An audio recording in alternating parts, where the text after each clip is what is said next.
Minimal erythema dose testing, or MED testing, is a technique with a long history in dermatological and clinical phototherapy settings, and is primarily used to determine the smallest amount of radiation required to produce erythema, or visible reddening on the surface of the skin.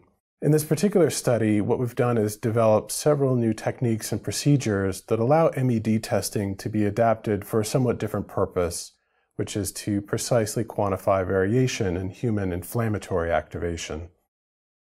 The main advantage of precision dosing and measurement in MED testing pertains to the reproducibility of results, which then opens up new possibilities for systematically examining other factors that could be related to inflammation. Demonstrating the procedure will be two PhD students from my lab, Holly Sullivan-Toole and Corinne Carlton.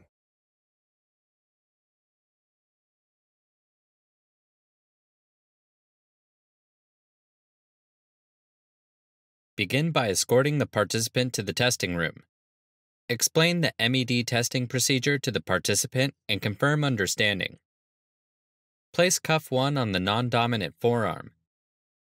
Remove only the protective wax paper backing from the lateral, not central portions of the cuff.